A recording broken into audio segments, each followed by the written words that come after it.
So you've done all kinds of training and learning skills, listed on your website.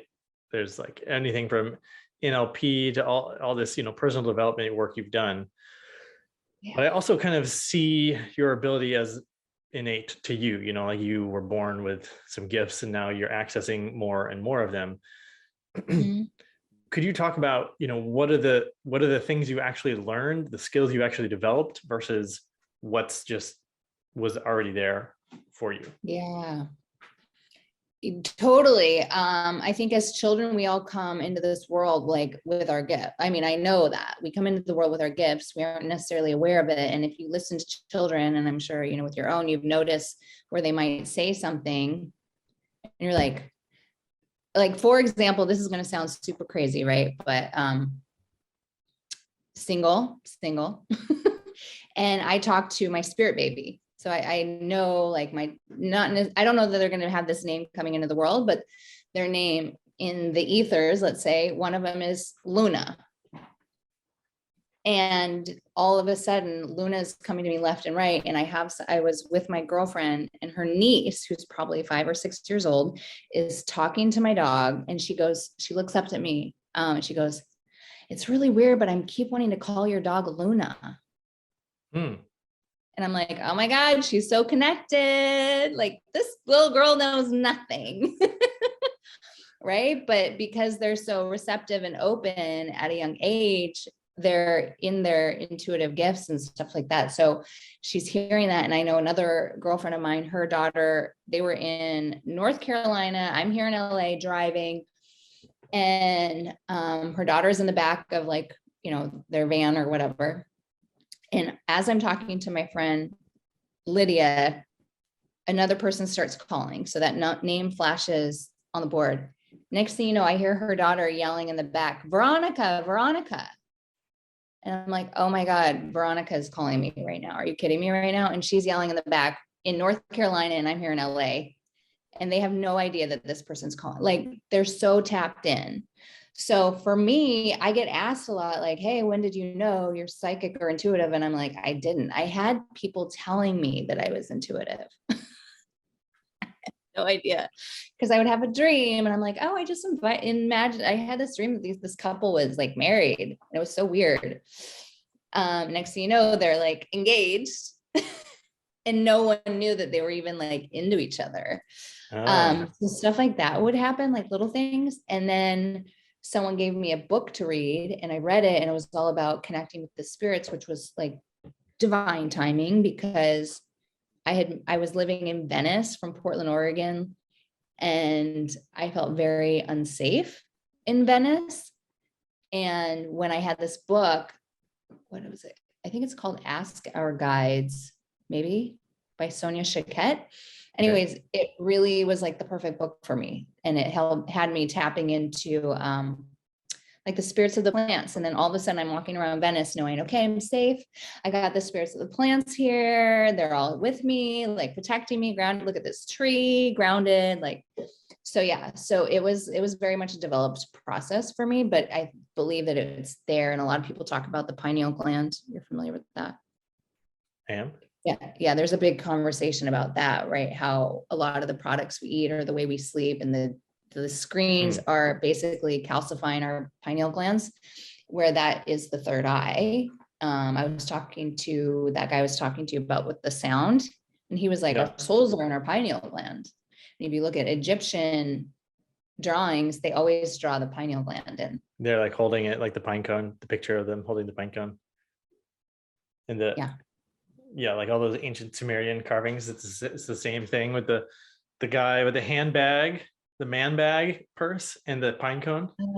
Oh, it's like in these monolithic I can see sites. It, but I'm like, I don't see the man bag.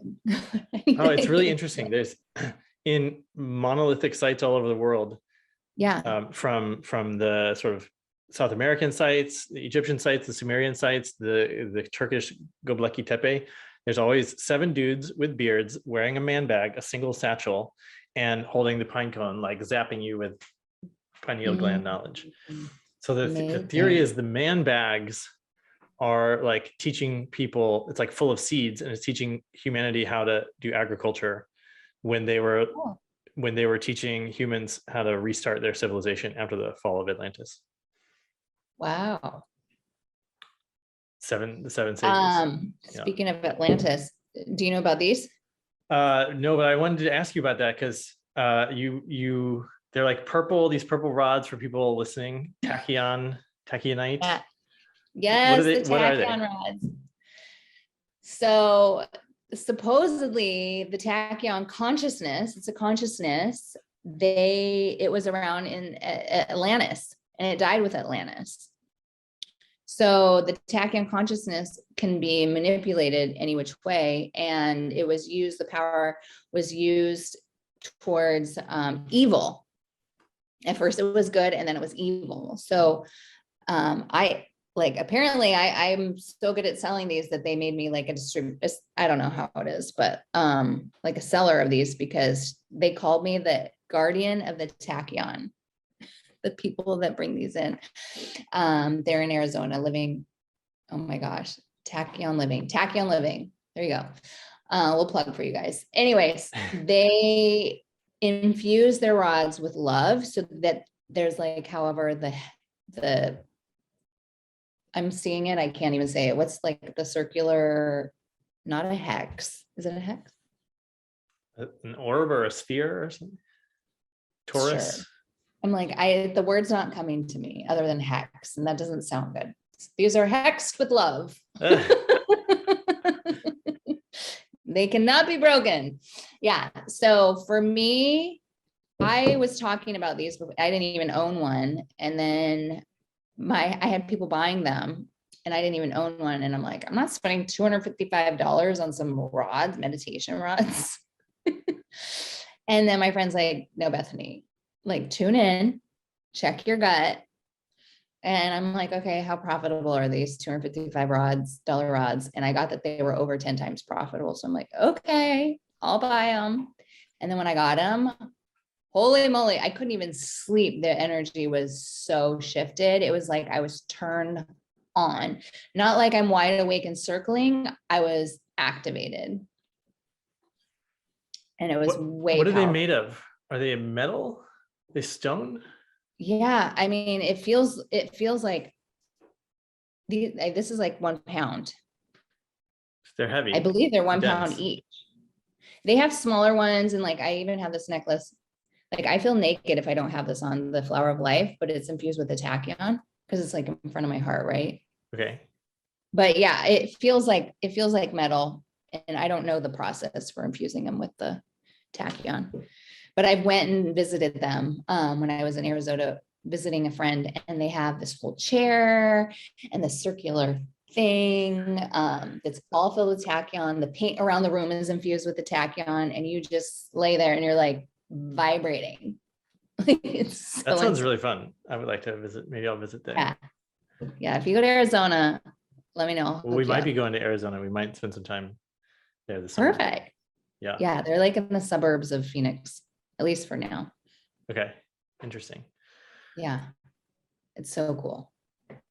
Okay. So it's this metal purple. There's something with, there was something with Tesla and the purple metal. Tesla had these like little plates. So they say, yeah. What I'm describing is like that circular, where you have the circular protection thing, like the diagram. It's all like a coil, almost like a coil and circular.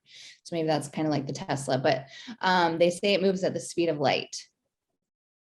Tachyon, that's like the definition of Tachyon, right? So it moves at the speed of light. And so for me, I use them a lot when I'm doing healings. Like, let's say I'm working on somebody's soul, and I'm like, okay, so I see you, we've cleared you up. You look really clear. So as far as an energy healing, I'll explain that a little bit. I'll look into the soul of somebody and I'll get a vision sometimes as they're talking, not always, but sometimes. And I'm like, okay, I see you on a treadmill and you're attempting to run. So it's, to me, I'm like, okay, so they're attempting to move forward, but then there's bricks on their feet. So either it's really hard to run or they're stuck and they can't move at all. Oh yeah. Yesterday I was talking to somebody. I'm like, okay, you look like I don't know if you ever had that clown thing where you punch it and it's like weighted at the bottom and it's this big blow up, like it goes over and then comes back and at it you. like, Yeah. yep. And then it balances down and comes right back up. So I'm like, that's what I see. So it's like people are punching you down and you pop back up, or is it then you're stuck and you're weighted and like you're not moving other than like you keep flopping and coming right back up. So like, let's get you into movement, right? So then I could be like, okay, so anywhere that you're stuck, clear and transmute across all time, dimension, space, reality. And like, I'll just start clearing till the image shifts and whatever I'm hearing. And I just start going into the healing. So that was like a simple example. And then sometimes I can't get it to shift because people aren't ready for a shift. They aren't ready for the next level or whatever. It could be their own resistance. And then I'm like, are you sure you really want this? And they're like, yes, no, I'm serious. I want it. And I'm like, well, because you're not showing up like you do. But if they say they want it, then I bring in the tachyon, or I'll get the download, like grab the tachyon and I'll send the tachyon. And it's like, I can see the tachyon just literally bust those bricks into sand, like instant. So it's like, I'll be doing my thing. And then it's like, I need to call in some support. Okay. So it's like an additional thing, but you have to like go get them and physically hold them. Why does that help? I mean, honestly, I pretty much always have them around me wherever I am. Okay. Your comfort. Like, it's hard for me to travel because I would have to check my luggage probably in order to, I don't want them to be taken away and, at the airport. And I only do carry on for the most part. So yeah, like otherwise they're pretty much always with me.